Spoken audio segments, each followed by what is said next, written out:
இந்த வேலைக்கே வரக்கூடாது அப்படின்னு நான் நினச்ச ஒரு ஜாப் என்ன அப்படின்னாக்கா டீச்சிங் ஜாப்.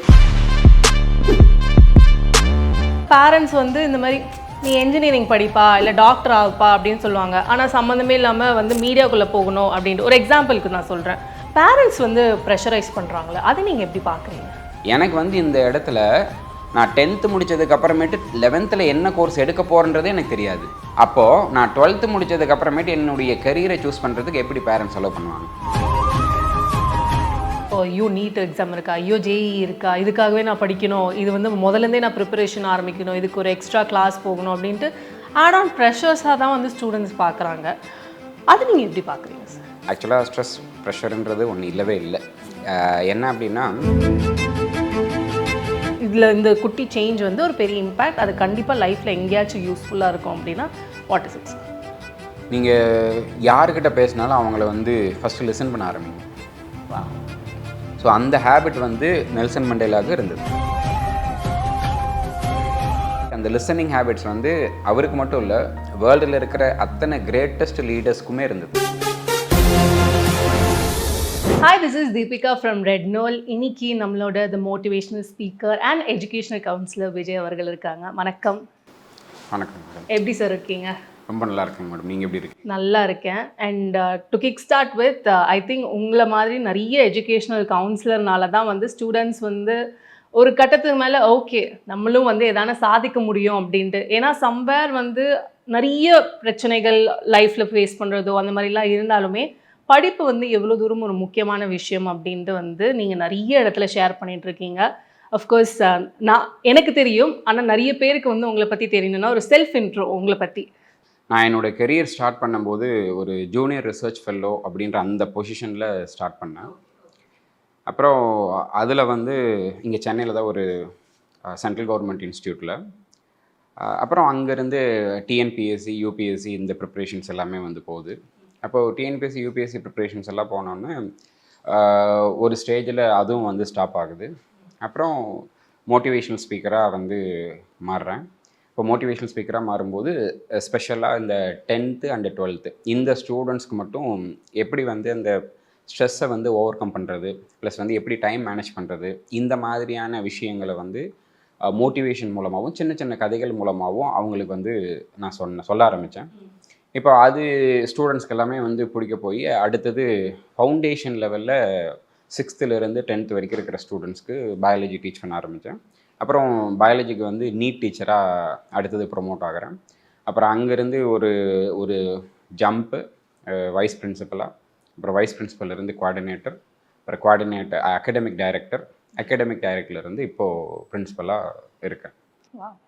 அதான் சார், ஒரு கிக் ஸ்டார்ட்னா எங்கே இருந்தாலுமே அப்படின்னு இருக்கும்போது அஃப்கோர்ஸ் இவ்வளோ தூரம் ஒரு படிகளாக தான் இருந்திருக்கு உங்களோட க்ரோத் அப்படின்னு பார்க்கும்போது.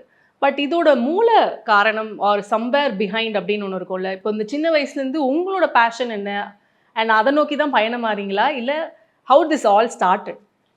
ஆக்சுவலாக இந்த வேலை, அது டீச்சிங் ஜாப் அப்படின்றதே வந்து இந்த வேலைக்கே வரக்கூடாது அப்படின்னு நான் நினச்ச ஒரு ஜாப் என்ன அப்படின்னாக்கா டீச்சிங். ஆனால் இப்போ இவ்வளோ பேருக்கு வந்து நீங்கள் கைடன்ஸாக இருக்கும்போது எனக்கு ஆச்சரியமாக இருக்குது சார். இல்லை அதுதாங்க மேம், அது வந்து எனக்குமே ஒரு ஆச்சரியம், என் கூட இருக்கிறவங்களுக்குமே ஒரு ஆச்சரியம், ஈவன் மை பேரண்ட்ஸ்க்கு கூட. இந்த ஜாபுக்கு போகக்கூடாதுன்னு நான் விருப்பப்பட்ட ஒரே ஜாப் டீச்சிங் ஜாப். ஆனால் அந்த ஜாபுக்கு நான் ஆக்சிடென்டலாக தான் வந்தேன். பட் ஆனால் அது என்ன பண்ணுச்சு அப்படின்னாக்கா ஸ்டூடெண்ட்ஸோட இன்ட்ராக்ட் பண்ணேன். நமக்கு வந்து ஒரு எய்ம் இருந்திருக்கும், நம்ம வந்து லைஃப்பில் இப்படி ஆகணும், நம்ம லைஃப்பில் அப்படி ஆகணும் அப்படின்னு. பட் ஆனால் அது எல்லாத்தையுமே வந்து கடந்து வந்ததுக்கப்புறம் தான் நம்ம டீச்சராக இருப்போம். அப்போது அந்த மாதிரி டீச்சர் ஆகும்போது அப்போ ஸ்டூடெண்ட்ஸோட இன்ட்ராக்ட் பண்ணும்போது எனக்குள்ளே என்ன தோணுச்சு அப்படின்னாக்கா, ஏன் வந்து நம்ம ஸ்டூடெண்ட்ஸை மோட்டிவேட் பண்ணி அடுத்த ஸ்டேஜுக்கு அவங்க என்ன நினைக்கிறாங்களோ அதுக்கு வந்து நம்ம ஹெல்ப் பண்ணக்கூடாது அப்படின்ற ஒரு தாட் ப்ராசஸ் வந்து எப்போ நான் டீச்சர் ஆனனோ அப்போ தான் ஆச்சு. அப்போ ஸ்டூடெண்ட்ஸை வந்து நம்ம மோட்டிவேட் பண்ணி ஏன் வந்து அவனுடைய ட்ரீம் அச்சீவ் பண்ணுறதுக்கு நம்ம ஹெல்ப் பண்ணக்கூடாது அப்படின்னு ஆரம்பிச்சது தான் அந்த பயணம். ஓகே. பட் அஃப்கோர்ஸ் நீங்கள் சொன்னீங்களே சார், இப்போது ஒரு பக்கம் வந்து ஸ்டூடெண்ட்ஸ் எந்த ஒரு ஸ்டூடெண்ட்டாக இருந்தாலும் வேறு ஏதோ ஒரு பேஷன் இருக்கும். ஆனால் வந்து பேரண்ட்ஸ் வந்து இந்த மாதிரி நீ என்ஜினியரிங் படிப்பா இல்லை டாக்டர் ஆகுப்பா அப்படின்னு சொல்லுவாங்க. ஆனால் சம்மந்தமே இல்லாமல் வந்து மீடியாக்குள்ளே போகணும் அப்படின்ட்டு ஒரு எக்ஸாம்பிளுக்கு நான் சொல்கிறேன். அந்த மாதிரி பேஷன் டுவர்ட்ஸ் சம்திங் இருந்துட்டு பேரண்ட்ஸ் வந்து ப்ரெஷரைஸ் பண்ணுறாங்களே, அதை நீங்கள் எப்படி பார்க்குறீங்க? ஆக்சுவலாக ஸ்டூடெண்ட்ஸ்க்கு வந்து ஃபஸ்ட்டு ஸ்டூடெண்ட்ஸ் அவங்களே யாருன்றது தெரியறதில்ல. ஃபார் எக்ஸாம்பிள் இப்போது நீங்கள் வந்து ஒரு அப்பா அம்மா கிட்ட போய் நீங்கள் வந்து ஒரு விஷயத்த சொல்லணும். என்ன சொல்லணும், நான் வந்து எனக்கு வைல்டு லைஃப்பில் வந்து ரொம்ப இன்ட்ரெஸ்ட் இருக்குது, இல்லை நான் வந்து ஒரு ஃபோட்டோகிராஃபராக போகிறேன், இல்லை நான் வைல்ட் லைஃப் ஃபோட்டோகிராஃபராக போகிறேன், இல்லை நான் அனிமல் பிளானட்டில் ஒர்க் பண்ண போகிறேன், இல்லை நான் வந்து இந்த மாதிரி மீடியாவில் ஒர்க் பண்ண போகிறேன் அப்படின்னா, ஃபஸ்ட்டு வந்து பேரண்ட்ஸ்க்கு தேவை கிளாரிட்டி. பேரண்ட்ஸ்க்கு வந்து நீங்கள் கிளாரிட்டி எப்போ கொடுக்குறீங்களோ அப்போது நீங்கள் என்ன சொல்கிறீங்களோ அதை பேரண்ட்ஸ் கேட்க ஆரம்பிப்பாங்க. எனக்கு வந்து இந்த இடத்துல நான் 10th முடித்ததுக்கு அப்புறமேட்டு 11th என்ன கோர்ஸ் எடுக்க போகிறன்றதே எனக்கு தெரியாது. அப்போது நான் 12th முடித்ததுக்கு அப்புறமேட்டு என்னுடைய கெரியரை சூஸ் பண்ணுறதுக்கு எப்படி பேரண்ட்ஸ் அலோவ் பண்ணுவாங்க? எப்படின்னா, இப்போது 10th வரைக்கும் எல்லா ஸ்டூடெண்ட்டும் என்ன பண்ணுவாங்க, English, Tamil, science, social science, maths, இது 5 சப்ஜெக்ட் படிப்பாங்க. இந்த 5 சப்ஜெக்ட் படித்தாலும் 11th போனதுக்கப்புறம் நீங்கள் பார்த்தீங்கன்னா டாப்பர்ஸாக இருக்கிற அத்தனை பேரும், அதாவது நான் 500க்கு 490, 450 இல்லை 400க்கு மேலே எடுத்த எல்லா ஸ்டூடெண்ட்டும் சயின்ஸ் குரூப்பில் போய் சேர்ந்துருவாங்க. அதாவது ஒன்று மேக்ஸ் கம்ப்யூட்டர் சயின்ஸோ இல்லை வந்து மேக்ஸ் பயாலஜியோ இப்படி சேருவாங்க. இதில் மாற்றுறது யாருன்னா இந்த கடைசியாக இருக்கிற ஸ்டூடெண்ட்ஸ், ஸ்லோ அச்சீவர்ஸ். அதாவது அவங்க என்ன பண்ணுவாங்க அப்படின்னாக்கா, ஒரு 300 கம்மியாக இல்லை 200 கம்மியாக இந்த மாதிரி மார்க் எடுக்கும்போது, இது வரைக்கும் 10th வரைக்குமே வந்து அவனுக்கு எக்கனாமிக்ஸ்னு என்னன்னு தெரியாது, அவனுக்கு வந்து பிஸ்னஸ் ஸ்டடீஸ்னு என்னன்னு தெரியாது. திடீர்னு போய் அப்படியே 11th இதெல்லாம் படிக்கணும் அப்படின்னாக்கா அவனால் எப்படி படிக்க முடியும்? அப்போ இந்த இடத்துல ஸ்டூடெண்ட்டுக்கே ஒரு கிளாரிட்டி இல்லை. ஓகே, ஸ்லோ அச்சீவர்ஸ்க்கு மட்டும் கிடையாது, இது டாப்பர்ஸ்க்கும் பொருந்தும். டாப்பர்ஸ் வந்து என்ன பண்ணுவாங்க அப்படின்னாக்கா, ஒன்று மேக்ஸ் பயாலஜி எடுத்தால் நீ வந்து மேக்ஸும் எடுக்கலாம், பயாலஜியும் எடுக்கலாம். ஆனால் மேக்ஸ் கம்ப்யூட்டர் சயின்ஸ் நீ எடுத்தீங்கன்னா நீ இன்ஜினியரிங் மட்டும்தான் போகணும். மேக்ஸ் பயாலஜி எடுத்தீங்கன்னா பேரண்ட்ஸ் வந்து ஸ்டூடெண்ட்ஸ் கிட்ட தெளிவாக முன்னாடியே சொல்லிடுவாங்க, நீ மேக்ஸும் பயாலஜி எடுத்துட்டீங்கன்னா நீ வந்து மெடிக்கல்லையும் போகலாம், இன்ஜினியரிங்லேயும் போகலாம். நீ மேக்ஸ் கம்ப்யூட்டர் சயின்ஸ் எடுத்தீங்கன்னா நீ வந்து இன்ஜினியரிங் மட்டும்தான் போக முடியும். இந்த தெளிவு வந்து ஃபஸ்ட்டு பேரண்ட்ஸ்க்கு வரணும். எந்த தெளிவு அப்படின்னாக்கா, முதல்ல நான் இங்கே டிசைட் பண்ணிடணும், நான் இன்ஜினியரிங்கா இல்லை வந்து மெடிக்கல் சயின்ஸா அப்படின்னு சொல்லிட்டு. ஆனால் இதை தவிர மற்ற நிறைய கோர்சஸ் இருக்குதுன்றது பேரண்ட்ஸ்க்கு முதல்ல அந்த தெளிவு வேணும், ஸ்டூடெண்ட்ஸ்க்கும் அந்த தெளிவு வேணும். அந்த தெளிவு இருந்தால் மட்டும்தான் இந்த இன்ஜினியரிங் அப்படின்ற அந்த விஷயம் வந்து பிரேக் ஆகும். இல்லை அப்படின்னாக்கா பேரண்ட்ஸ் வந்து ஸ்டூடெண்ட்ஸ் இன்சஸ்ட் பண்ணிக்கிட்டே தான் இருப்பாங்க, ஸ்டூடெண்ட்ஸ் வந்து இன்ஜினியரிங்க்கு போயிட்டே தான் இருப்பாங்க, மெடிக்கல் சயின்ஸுக்கு போயிட்டே தான் இருப்பாங்க.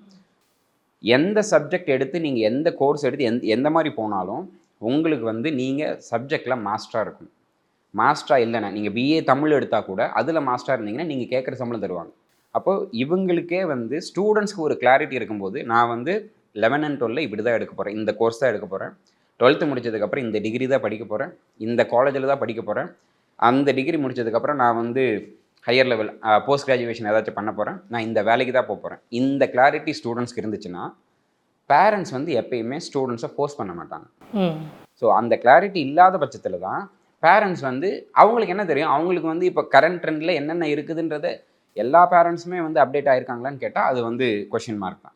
அப்போ ஒரு சில பேரண்ட்ஸ் அப்டேட் ஆகிருப்பாங்க. அப்போ அப்டேட் ஆகாத பேரண்ட்ஸ் வந்து அவங்க வாக்கிங் போகும்போதோ இல்லை வந்து அவங்க டீ கடையில் நின்று பேசும்போதோ அப்போ ஒரு சில பேரண்ட்ஸ் வந்து என்ன விஷயங்கள்லாம் சொல்கிறாங்களோ அதை பேஸ் பண்ணி தான் அவங்களோட குழந்தைக்கு வந்து அந்த விஷயத்த சொல்லுவாங்க. அப்போ குழந்தை ஆட்டோமேட்டிக்காக அந்த இடத்துல வந்து ஃபோர்ஸ் பண்ணி இந்த கோர்ஸ் தான் எடுக்கணும்னு சொல்லி அப்படி போகிறாங்க. புரியுது. இப்போ நீங்கள் சொன்னீங்களே சார், கிளாரிட்டி அப்படின்னு ஒரு பக்கம் இருக்கும்போது ஸ்டூடெண்ட்ஸ்க்கே இல்லாத ஒரு கிளாரிட்டி, அதாவது 10th அப்புறம் நான் என்ன பண்ண போகிறேன்னு தெரியாத போது ஒரு சில பேர் அஃப்கோர்ஸ் பேரண்ட்ஸோட ஃபோர்ஸ்ஃபுல்னஸ்னால ப்ராபப்ளி பயோமேக்ஸ் எடுக்கிறதோ இல்லை ஃபுல்லாக சயின்ஸ்னு எடுக்கிறதோ அந்த மாதிரி இருந்தாலுமே, நீங்கள் சொன்னீங்கல்ல லைக் கம்மியான மார்க்ஸ் எடுக்கிறவங்க வந்து அவ்வளோ தூரம் வெறும் சோஷியல் சயின்ஸ் அதெல்லாம் படிச்சுட்டு எக்கனாமிக்ஸ்ன்னு அப்படின்ட்டு போய் உட்காரும்போது சம்வேர் வந்து புதுசாக வந்து ஒரு இன்ட்ரடியூஸ் ஆகுதுல்ல ஒரு சப்ஜெக்ட் அப்படின்னு இருக்கும்போது, என்னைக்காவது நீங்கள் யோசிச்சது உண்டா, ஏன் எக்கனாமிக்ஸ்லாம் வந்து கொஞ்சம் முன்னாடியே கொண்டு வந்திருக்க கூடாதா? அந்த மாதிரி நீங்கள் வந்து அசன் லைக் இப்போது இருக்கிற அந்த ஸ்டடீஸ் பொறுத்த வரைக்கும் நீங்கள் இதை எப்படி பார்க்குறீங்க? இல்லை, எக்கனாமிக்ஸ் முன்னாடியே கொண்டு வந்திருக்கக்கூடாதான்னு கிடையாது. இப்போ வந்து அவன் 6th எக்கனாமிக்ஸ் வந்து படிக்க ஆரம்பிப்பான். எப்படி படிக்க ஆரம்பிப்பான்னா, சோசியல் சயின்ஸில் வந்து ஒரு பார்ட்டாக படிக்க ஆரம்பிப்பான். சோசியல் சயின்ஸ் இப்போ சயின்ஸில் எப்படி வந்து ஃபிசிக்ஸ் கெமிஸ்ட்ரி பயாலஜி இருக்கோ அது மாதிரி சோசியல் சயின்ஸில் வந்து ஹிஸ்ட்ரி ஜியாகிரஃபி சிவிக்ஸ் இருக்கும். சரிங்களா? அப்போ நீங்கள் சிவிக்ஸ்ன்னு சொல்லும்போதே அது வந்து இந்தியன் பாலிட்டி வந்துடும். சரிங்களா? அப்புறம் எக்கனாமிக்ஸ் வந்து அதில் வந்து ஒரு பார்ட்டாக இருக்கும். அப்போ அந்த இடத்துல எக்கனாமிக்ஸ் வந்து அவனுக்கு இன்ட்ரடியூஸ் ஆகிடுது. ஆனால் அவனால் என்ன பண்ண முடியாதுன்னா எக்கனாமிக்ஸை முழுசாக அண்டர்ஸ்டாண்ட் பண்ண முடியாது. எக்கனாமிக்ஸை முழுசாக அண்டர்ஸ்டாண்ட் பண்ண முடியாதனால அவங்க அங்கே போனதுக்கு அப்புறமேட்டு 11 and 12 போனதுக்கப்புறம் அவனுக்கு வந்து அது புதுசாக தெரியுது. அப்போ 6th லெவல்லே வந்து இது எந்த அளவில் யூஸ்ஃபுல்லாக இருக்கும் பின்னாடி அப்படின்றத ஸ்டூடெண்ட்ஸ் வந்து தெரிஞ்சுக்கணும். அதுக்கு டீச்சர்ஸ் வந்து ஸ்டூடெண்ட்ஸ்க்கு ஹெல்ப் பண்ணணும், பேரண்ட்ஸ் வந்து ஸ்டூடெண்ட்ஸ்க்கு ஹெல்ப் பண்ணணும். இது நடந்தது அப்படின்னா அவனுக்கு நீங்கள் சொல்கிற மாதிரி ஒரு கிளாரிட்டி இருக்கும். சரி, நான் 11th வந்துட்டேன், அப்போது என்னுடைய 11th நான் வந்து ஹிஸ்ட்ரி படிக்கிறேன்னா ஹிஸ்ட்ரி நான் எதுக்காக படிக்கிறேன்? என்னுடைய கலாச்சாரங்களை பற்றி நான் தெரிஞ்சுக்கணும். அது வந்து தமிழ்நாடோ இல்லை வந்து இந்தியாவோ, இதை பற்றி நான் தெரிஞ்சுக்கிறதுக்காக நான் ஹிஸ்ட்ரி படிக்கிறேன். நான் ஜியாகிரஃபி படிக்கிறேன். எதுக்காக நான் ஜியாகிரஃபி படிக்கணும்? என்னோட கலாச்சாரத்தை நான் தெரிஞ்சுக்கிட்டேன், அந்த கலாச்சாரத்துக்குள்ளே இருக்கிற அந்த அமைப்பு என்னன்றதை நான் தெரிஞ்சுக்கிறேன். இந்த என்னுடைய சரௌண்டிங், என்னுடைய அட்மாஸ்பியர், என்னை சுற்றி இருக்க எல்லா விஷயத்தையும் நான் தெரிஞ்சுக்கிறேன். சிவிக்ஸ் நான் படிக்கிறேன். எதுக்காக நான் சிவிக்ஸ் படிக்கணும்? என்னுடைய பார்லிமெண்ட்ரி சிஸ்டம் வந்து எப்படி ஒர்க் ஆகுதுன்றதை நான் தெரிஞ்சுக்கிறேன். எக்கனாமிக்ஸ் படிக்கணும். எக்கனாமிக்ஸ் நான் எதுக்காக தெரிஞ்சுக்கிறேன்? எக்கனாமிக்ஸ் வந்து நான் வந்து பொருளாதாரத்தில் எப்படி வளர்ச்சி அடையணும். எக்கனாமிக்ஸ் சாதாரணமாக கிடையாது, அது வந்து எல்லாமே வந்து நம்மளோட ரிலேட்டடாக தான் இருக்குது. நம்ம அதை வந்து உள்வாங்கிட்டு நம்ம வந்து லைஃப்பில் அதை அப்ளை பண்ணும்போது it will be better one for us. அப்போது நான் என்ன பண்ணுறேன் அப்படின்னாக்கா, இது எல்லாத்தையும் நான் படிக்கணும்னா எனக்கு முதல்ல அது எதுக்காக படிக்கிறேன்ற கிளாரிட்டி வேணும். அது டீச்சர்ஸ் வந்து ஸ்கூலில் ஸ்டூடெண்ட்ஸ்க்கு சொல்லிக் கொடுக்கணும், பேரண்ட்ஸ் வந்து ஸ்டூடெண்ட்ஸ்க்கு சொல்லிக் கொடுக்கணும். ஸோ அந்த கிளாரிட்டி இங்கே 6th வந்துச்சுன்னா 11th அவன் ஏன் எக்கனாமிக்ஸ் எடுக்கணும்னு அவனுக்கு தெரியும். 11th அவன் ஏன் பிஸ்னஸ் ஸ்டடிஸ் இப்போ நார்மலாக நம்ம நியூஸ் பேப்பரே படிக்கிறோம். அந்த நியூஸ் பேப்பர் படிக்கும்போது இப்போ நான் நியூஸ் பேப்பர் படித்தேன்னா எனக்கு வந்து நான் ஃபஸ்ட்டு பேஜ் பார்க்க மாட்டேன், கடைசி பேஜ்லேருந்து தான் வருவேன். ஏன்னா எனக்கு வந்து ஸ்போர்ட்ஸ் பேஜ் தான் ஃபஸ்ட்டு பிடிக்கும். அப்போ ஸ்போர்ட்ஸ் பேஜ்லேருந்து வருவேன். அப்போ எனக்கு இன்ட்ரெஸ்ட்டாக இருக்கிறதுலேருந்து தான் நான் வரேன். ஆனால் நியூஸ் பேப்பர் வந்து எல்லாத்தோட கொலாபரேஷன். அதில் ஹிஸ்ட்ரி இருக்கும், ஜியாகிரஃபி இருக்கும், எக்கனாமிக்ஸ் இருக்கும், மேத்தமெட்டிக்ஸ் இருக்கும். இந்த மாதிரி பலதரப்பட்ட விஷயங்கள் வந்து நியூஸ் பேப்பரில் இருக்கும். அப்போ நான் நியூஸ் பேப்பரில் படிக்கும்போது நான் எக்கனாமிக் காலம் போகிறேன் அப்படின்னா, இப்போ கரண்ட்டில் எந்த இண்டஸ்ட்ரிக்கு வந்து அதிகமான ஃபண்டு ஒதுக்கியிருக்காங்க அப்படின்றது முதல் கொண்டு எல்லா இடத்துலையும் இருக்கும். எக்கனாமிக் பேஜில் அது இருக்கும் கண்டிப்பாக. அப்போ அந்த மாதிரி இருக்கும்போது அதை ஸ்டூடெண்ட்ஸ் படிக்கும்போது இவனுக்கு இந்த இடத்துல நீங்கள் 6thலேயே எக்கனாமிக்ஸ் பற்றின ஒரு கிளாரிட்டி கொடுத்துட்டிங்கன்னா, அவன் எக்கனாமிக்ஸ் டைம்ஸோ இல்லை எக்கனாமிக் பேஜஸ் வந்து வேறு எந்த பேப்பரில் படித்தாலும் அப்போ என்ன ஆகும் அப்படின்னா, அப்போ இதை பேஸ் பண்ணி தான் வந்து அடுத்தது ஜாப்ஸ் எல்லாம் வரப்போகுது அப்படின்ற தெளிவு அவனுக்கு இருக்கும். அப்போ இதை பேஸ் பண்ணி ஜாப்ஸ் வரப்போகுதுன்னா அதை பேஸ் பண்ணி நான் கோர்சஸ் சூஸ் பண்ணுவேன். Okay sir. இப்போ நீங்கள் சொன்னீங்க லைக் 6thலேயே வந்து டிசைட் பண்ணணும் அப்படின்னு ஒரு மாதிரி. அஃப்கோர்ஸ் 5th 6thலலாம் வந்து கொஞ்சம் டிசைட் பண்ணிட்டா ஓகே, அது கெரியர் கைடன்ஸு, எங்கே நம்ம போகிறோம் அதை நோக்கி போகிறோம், அந்த பாதைக்கான வேலைகள் அப்படின்னு இருக்கும். ஆனால் இனிஷியல் அதுக்கும் கீழே அப்படின்னு ஒரு விஷயத்த பார்க்குறோம். பிகாஸ் இப்போ பேரண்ட்ஸ் வந்து ஸ்கூலில் சேர்க்கணும் அப்படின்னா நிறைய விஷயங்கள் யோசிக்கிறாங்க. ஐயோ, ஒரு பக்கம் வந்து ஃபீஸ் ஜாஸ்தியாக இருக்குமோ, இன்னொரு பக்கம் ஸ்டேட் போர்ட்டில் சேர்க்கலாமா இல்லை சிபிஎஸ்சியில் சேர்க்கலாமா அப்படின்ட்டு. ஏன்னா ரெண்டுத்துக்குமே இருக்கிற வித்தியாசம் வந்து சிலபஸ்லேயே வந்து நிறைய வித்தியாசங்கள் இருந்தாலுமே எதை சேர்த்தா பெட்டர் கெரியர் கிடைக்கும், இல்லை எதைக்குள்ளே வந்து ஸ்டூடெண்ட்ஸ் வந்து இன்னும் நிறைய கற்றுப்பாங்க. And also fees structure also plays a major role. இது எல்லாத்துக்குள்ளுமே பேரண்ட்ஸ் வந்து ஒரு மாதிரி மாட்டிக்கிட்டாங்க அப்படின்ற மாதிரி நிறைய இடத்துங்களில் சொல்கிறாங்க. அதை பற்றி நீங்கள் என்ன நினைக்கிறீங்க? இங்கே வந்து ஸ்டேட் போர்டு சிபிஎஸ்சி அப்படின்னு நான் டிஃப்ரென்ஷியேட் பண்ணல ஃபஸ்ட்டு. ஏன்னா எஜுகேஷன் வந்து யார் கொடுத்தாலும் அது எஜுகேஷன் தான். நம்ம எதை பார்க்கணும் அப்படின்னா, கிரவுண்ட் லெவலில் ஒர்க் பண்ண போகிற அந்த பர்சனை மட்டும்தான் நம்ம பார்க்கணும். அது ஸ்டேட் போர்டோ இல்லை மெட்ரிகுலேஷனோ இல்லை சிபிஎஸ்சியோ இல்லை வேறு எந்த ஐபிஓ ஐஜிசிஎஸ் எதாக இருந்தாலும். ஏன் அப்படின்னா, நீங்கள் கொடுக்குற அந்த விஷயங்களை ஸ்டூடெண்ட்ஸ்க்கு கொண்டு போய் சேர்க்கறது டீச்சர்ஸ் தான். அப்போ ஒரு டீச்சர் வந்து நாலேஜபிளாக இருக்கும்போது அந்த ஸ்டூடெண்ட்டும் வந்து நாலேஜபிளாக இருப்பான். பட் ஸ்டூடெண்ட்ஸ் வந்து டீச்சர் வந்து நாலேஜபிளாக இருக்கணும் அப்படின்னாக்கா அது வந்து ஒரு ஸ்டூடெண்ட்ஸ்னால மட்டும்தான் முடியும். ஒரு ஸ்டூடெண்ட் கேட்குற கேள்வி தான் ஒரு பெஸ்ட் டீச்சரை உருவாக்கும். எல்லா இடத்துலையுமே வந்து பெஸ்ட் ஸ்டூடெண்ட்டை உருவாக்குறது டீச்சர் அப்படின்வாங்க. பட் ஆனால் வந்து என்னை பொறுத்தவரையிலும் ஸ்டூடெண்ட்ஸ் எந்தெந்த இடத்துல வந்து டஃப்பாக கொஷின்ஸ் கேட்குறாங்களோ அதுதான் வந்து ஒரு பெஸ்ட் டீச்சரை உருவாக்கும். ஏன்னா டீச்சர் வந்து அந்த பெர்ஸ்பெக்டிவில் திங்க் பண்ணியிருக்கவே மாட்டாங்க. இவன் வந்து இந்த மாதிரி ஒரு கேள்வி கேட்குறான், அப்போ அந்த கேள்விக்கு என்ன ஆன்சருன்னு நான் கண்டுபிடிக்கணும். அப்போ டீச்சர் வந்து ஆட்டோமேட்டிக்காக அப்டேட் ஆகுறாங்க. அந்த மாதிரி ஒரு ஸ்டூடெண்ட் இருக்க மாட்டாங்க, கிட்டத்தட்ட ஒரு 20லேருந்து 25 ஸ்டூடெண்ட்ஸ் ஒவ்வொரு கிளாஸ்லேயும் இருப்பான். அப்போ ஒவ்வொருத்தனும் ஒவ்வொரு மாதிரியான கேள்வி கேட்பான். அப்போ ஒவ்வொருத்தனும் ஒவ்வொரு மாதிரியான கேள்வி கேட்கும்போது இந்த டீச்சர் வந்து அதை பேஸ் பண்ணி அப்டேட் ஆகிக்குவாங்க. அப்போ நீங்கள் அந்த விஷயத்தை ஸ்டூடெண்ட்ஸ்க்கு வந்து அந்த அப்டேட்டட் நாலேஜ் கொடுக்கும்போது தான் நீங்கள் பெஸ்ட் டீச்சராக உருவெடுக்கிறீங்க, அந்த ஸ்டூடெண்ட்டை ஒரு பெஸ்ட் ஸ்டூடெண்ட்டாக நீங்கள் மாற்றுறீங்க. ஸோ இந்த இடத்துல வந்து ஸ்டேட் போர்டோ இல்லை மெட்ரிகுலேஷனோ சிபிஎஸ்சியோ கிடையாது. கிரவுண்ட் லெவலில் ஒர்க் பண்ணுற டீச்சர்ஸ் எப்படி இருக்காங்கன்றதை பேரண்ட்ஸ் செக் பண்ணணும். அஃப்கோர்ஸ் சார், நீங்கள் சொன்னீங்க where education plays a major role அப்படின்னு ஒன்று இருக்குல்ல சார். இன்னொரு பக்கம் வந்து ஸ்கில்ஸ் ஆல்சோ இம்பார்ட்டன்ட் அப்படின்ட்டு நிறைய இடத்துல நாங்கள் பார்த்துட்டு தான் இருக்கோம். நீங்கள் as a educational councillor, education முக்கியமா, ஸ்கில்ஸ் முக்கியமா, இல்லை ரெண்டுமே முக்கியமா? எப்படி இதை சொல்வீங்க? எஜுகேஷன் அப்படின்றது வந்து நீங்கள் டெக்ஸ்ட்டாக படிக்கிறது. நீங்கள் டெக்ஸ்ட்டாக படிக்கும்போது உங்களுக்கு நாலேஜ் வரும், நாலேஜ் வந்து கிடைக்கும். அந்த நாலேஜை நீங்கள் போகிற அத்தனை இடத்துலையும் அப்ளை பண்ணும்போது அது ஸ்கில்லாக மாறுது. ஸோ ஸ்கில் வந்து படிக்கிறவனுக்கு மட்டும்தான் வருமானு சொல்லி கேட்டால் கிடையாது. நான் ஒருத்தர் வந்து படிக்கவே இல்லை, ஆனால் அவர் வந்து ஒரு வேலையில் இருக்கார், அவருக்கு மட்டும்தான் அந்த வேலை தெரியும். நம்ம எத்தனை பேர்த்து கேள்விப்பட்டிருக்கோம். அது என்னென்னா அவருக்கு வந்து எக்ஸ்பீரியன்ஸ் மூலமாக நாலேஜ் வருது. அந்த நாலேஜ் என்ன பண்ணுறாரு அப்படின்னாக்கா, அவர் என்ன வேலை செய்கிறாரோ அந்த வேலையில் ஸ்கில்லாக அப்ளை பண்ணுறாரு. ஸோ ஒரு டெக்ஸ்ட் புக்கை வந்து நம்ம படிக்கிறதோடு நிறுத்திடக்கூடாது. அது வந்து நீங்கள் படிக்கும்போது உங்களுக்கு நாலேஜ் கிடைக்கும். ஆனால் அந்த நாலேஜ் வந்து நீங்கள் எந்த இடத்துக்கு போனாலும் அதை ஸ்கில்லாக நீங்கள் அப்ளை பண்ணும்போது தான் உங்களால் வந்து ஒரு சக்ஸஸையும் அல்லது ஒரு ஃபெயிலியரையும் ஃபேஸ் பண்ண முடியும். ஸோ ஸ்கில் அப்ளை பண்ணுற எல்லா இடத்துலையும் சக்ஸஸ் வந்துடாது, ஸ்கில் அப்ளை பண்ணுற எல்லா இடத்துலையும் ஃபெயிலியர் வந்துடாது. அஃப்கோர்ஸ் நான் நிறைய எக்ஸாம்ஸ் பற்றி பேசணும்னு இருக்கேன். இந்த ஸ்கூலில் இருக்கிற எக்ஸாம்ஸே சரி, இல்லை காலேஜில் இருக்கிற அந்த செமஸ்டர் எக்ஸாம்ஸும் சரி, இப்படி அப்ரோச் பண்ணால் பெட்டர் அப்படின்னா நீங்கள் என்ன அட்வைஸ் கொடுப்பீங்க? இப்போது நம்மளுடைய எஜுகேஷன் சிஸ்டமே வந்து கம்ப்ளீட்டாக ஈஸியாக்க போகிறாங்க அப்படின்ற மாதிரியான ஒரு டாக்கெல்லாம் இருக்குது.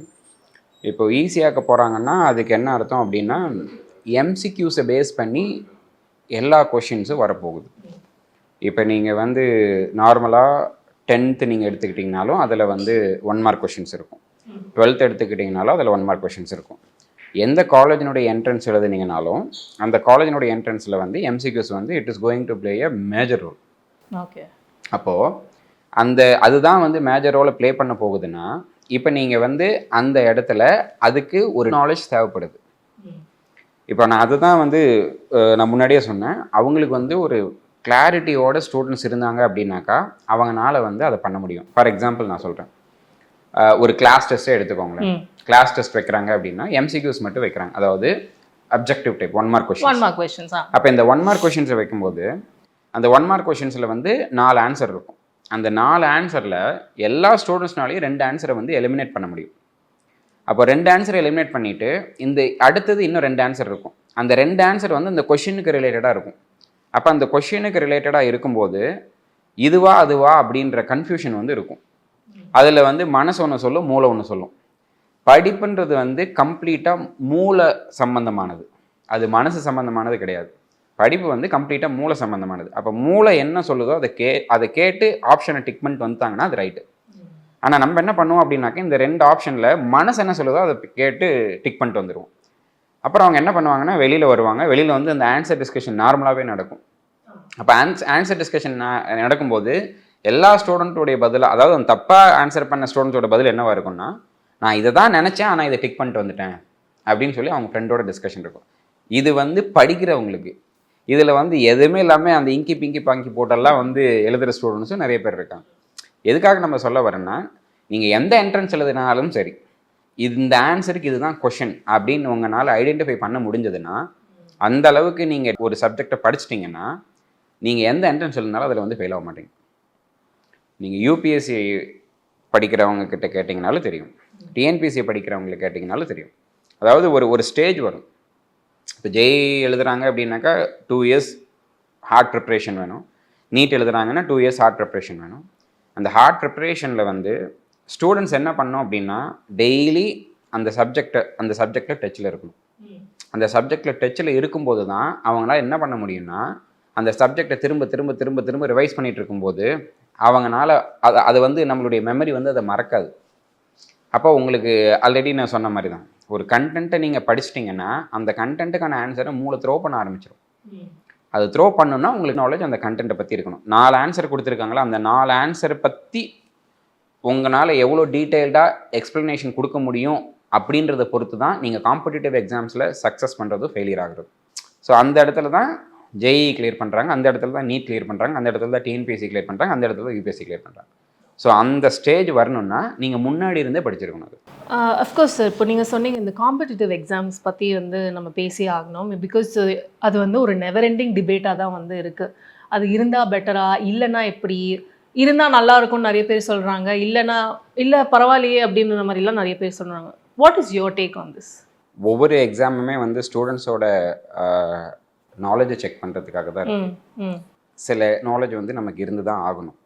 ஸோ அந்த நாலேஜ் இருந்துச்சு அப்படின்னா இந்த மாதிரியான காம்படிட்டிவ் எக்ஸாம்ஸ் வந்து அவங்களுக்கு ஒன்றுமே இல்லை.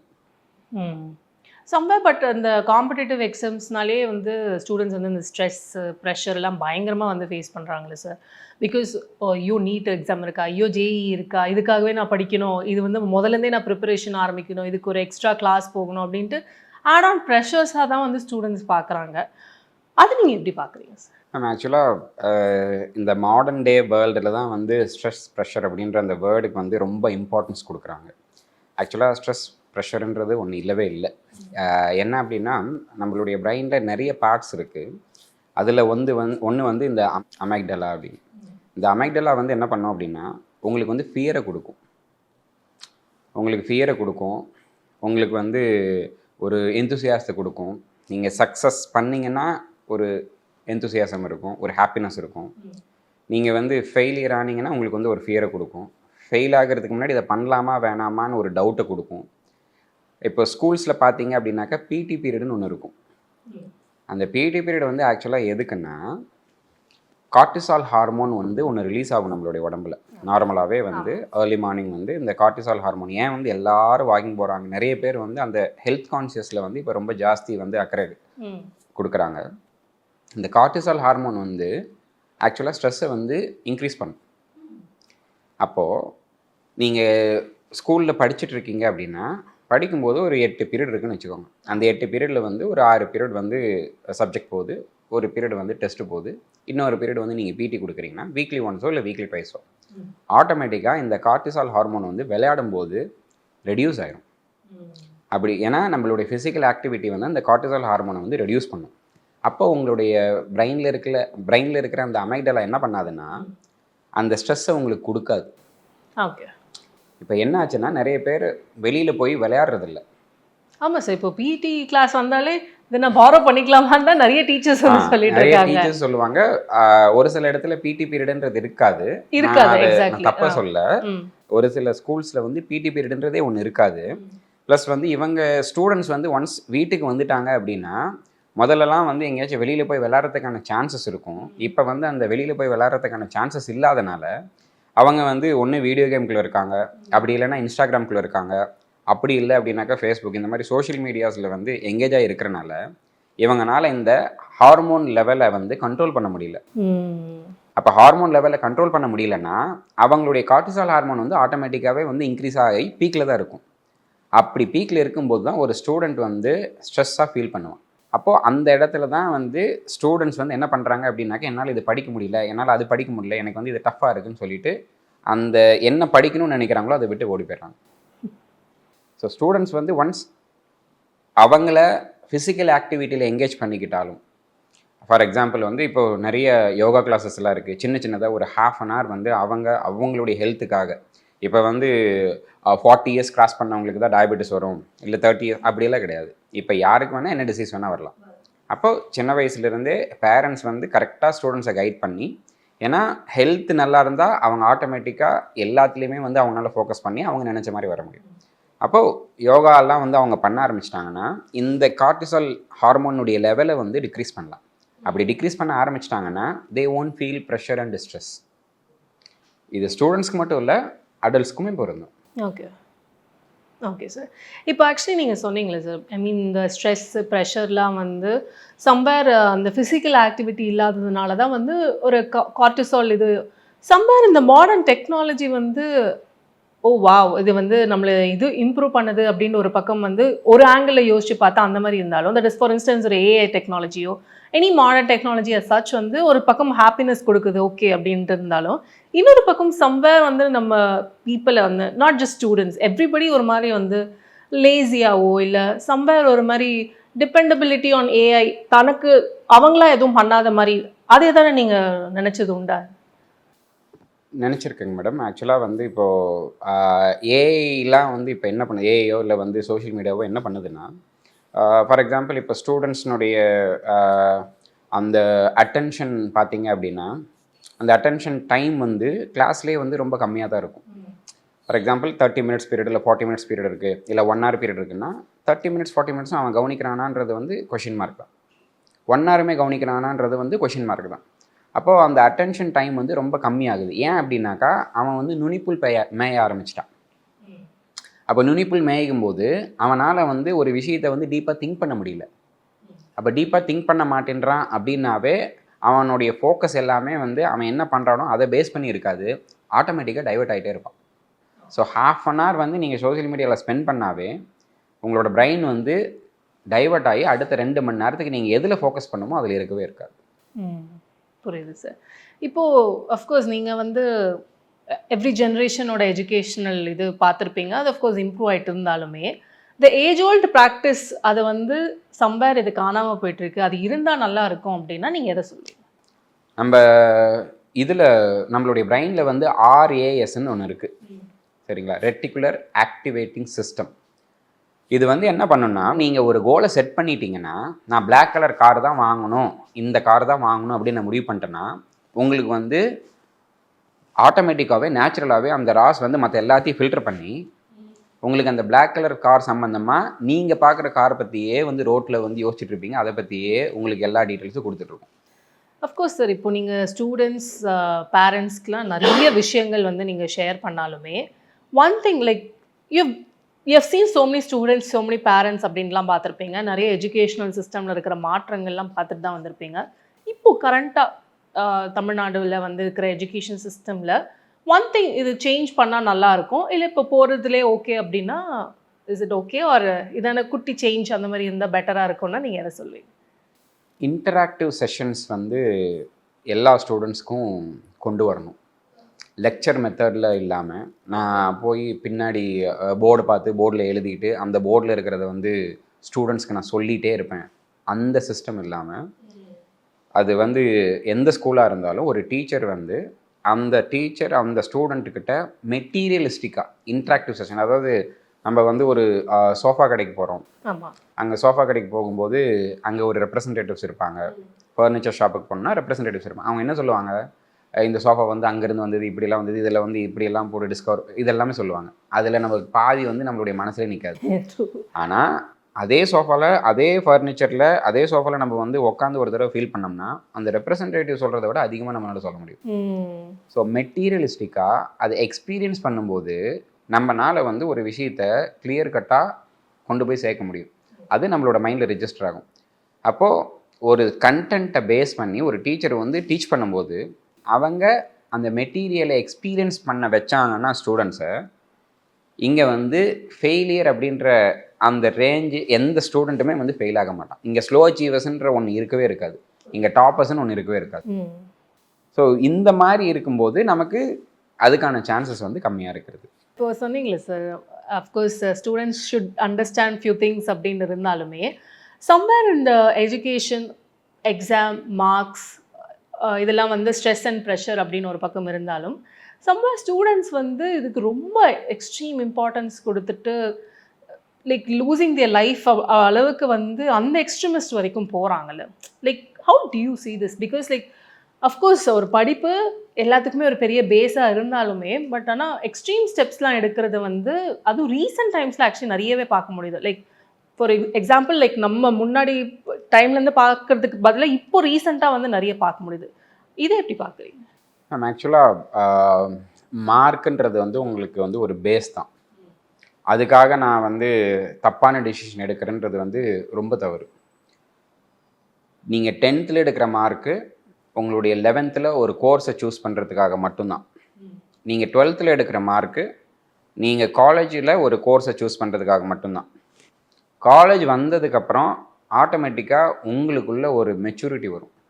அது எல்லா ஸ்டூடெண்ட்டுக்குள்ளேயும் அந்த டிரான்ஸ்ஃபர்மேஷன் நடக்கும். நமக்கான ஆப்பர்ச்சுனிட்டிஸ் அப்படின்றது, this world is big, opportunities வந்து ரொம்ப ஜாஸ்தி இருக்குது. அதில் நம்மளே வந்து மாஸ்டர் ஆக்கிக்கிறோமா அப்படின்றது தான் வந்து it is a question mark. நம்மளை மாஸ்டர் ஆக்கிக்கிட்டோம்னா இந்த வேர்ல்டு வந்து ரொம்ப சின்னது. நான் தான் இதில் மாஸ்டர், நீ என்ன யார் வேணால் வா, என்ன வேணால் பண்ணு, நான் பண்ணுற மாதிரி உன்னால் பண்ண முடியாது. அந்த மாதிரியான ஒரு ஸ்டேஜுக்கு ஸ்டூடெண்ட்ஸ் வந்து ப்ரிப்பேர் ஆகிட்டானாவே அவனை யாருனாலையும் தொட முடியாது. புரியுது சார். Well sir. அஃப்கோர்ஸ் நீங்கள் நிறைய விஷயங்கள் நிறைய ஸ்டூடெண்ட்ஸை மோட்டிவேட் பண்ணிகிட்ருக்கீங்க, பார்த்துட்டு தான் இருக்கோம். இது ஒரு பெரிய இம்பேக்ட் நான் பண்ணியே ஆகணும் அப்படின்ட்டு ஒன்று இருக்கும்ல, லைக் இது ஒரு பெரிய இம்பேக்ட் கொடுக்கணும்ப்பா, இதில் இந்த குட்டி சேஞ்ச் வந்து ஒரு பெரிய இம்பேக்ட், அது கண்டிப்பாக லைஃப்பில் எங்கேயாச்சும் யூஸ்ஃபுல்லாக இருக்கும் அப்படின்னா வாட் இஸ் இட் சார்? நீங்கள் யாருக்கிட்ட பேசினாலும் அவங்கள வந்து ஃபஸ்ட்டு லிசன் பண்ண ஆரம்பிங்க. வா. இவங்க என்ன போய் சொல்லிட போகிறாங்க, இவங்க வந்து என்ன பெரிய இன்ஃபர்மேஷன் நம்ம கொடுத்துட போகிறாங்க, அப்படி எதுவும் இல்லாமல் அவங்க யாராக இருந்தாலும் நமக்கு தேவையான ஒரு இன்ஃபர்மேஷன் கண்டிப்பாக தருவாங்க. அது நம்மளுடைய லைஃபோட டேர்னிங் பாயிண்ட்டாக அமையலாம். வா. அதாவது ஆக்சுவலாக ஒரு ஸ்டோரியே இருக்குது.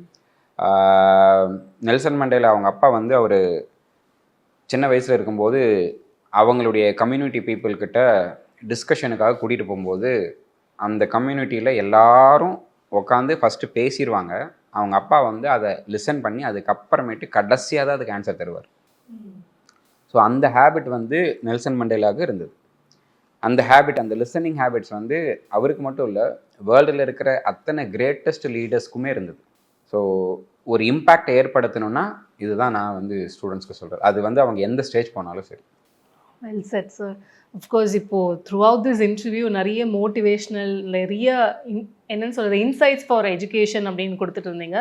Before we wind up, like one motivational message to the parents as well as ஸ்டூடெண்ட்ஸ்னா what is it, like you want to tell? Be consistent in what you are doing. Motivation வந்து உங்களுக்கு 2 நாள் 3 நாள் தான் நிற்கும்.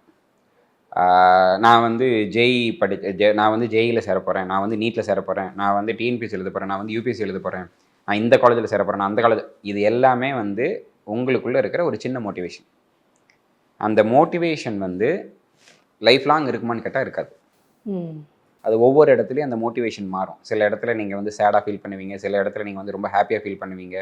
இந்த இடத்துல நீங்கள் சேடாக ஃபீல் பண்ணுறீங்க, நீங்கள் வந்து ஹாப்பியாக ஃபீல் பண்ணுறீங்க. இது எல்லாத்தையும் உங்களுடைய கோலுக்கு கொண்டு போய் சேர்த்த வைக்கிறது கன்சிஸ்டன்சி மட்டும்தான். Well said sir. And thank you so much. இவ்வளோ நேரம் வந்து நிறைய விஷயங்கள் நீங்கள் ஷேர் பண்ணீங்க. கடைசியாக வந்து ஒரு விஷயம் ரொம்ப கீயான ஒரு பாயிண்ட், அது பிகாஸ் சம்வேர் அதை தான் ஸ்டூடெண்ட்ஸ் வந்து மிஸ் பண்ணுறாங்களோ அப்படின்னு தோணுது. அஃப்கோர்ஸ் எஜுகேஷனில் மார்க்ஸ், எக்ஸாம்ஸ் எல்லாமே முக்கியமாக இருந்தாலுமே கன்சிஸ்டன்சி இஸ் த கீ அப்படின்ட்டு ரொம்பவே அழகாக சொன்னீங்க. Thank you so much. I also wish எஜுகேஷனில் ஒரு பெரிய இம்பேக்ட் வரணும் அண்ட் உங்களோட கோல்ஸுமே வந்து அச்சீவ் ஆகணும் அப்படின்ட்டு. அண்ட் இதுலேருந்து ஒரு பெரிய லேர்னிங்காக வந்து ஸ்டூடெண்ட்ஸும் பேரண்ட்ஸும் தெரிஞ்சுப்பாங்க அப்படின்னு நம்புகிறேன். So thank you so much. Thank you.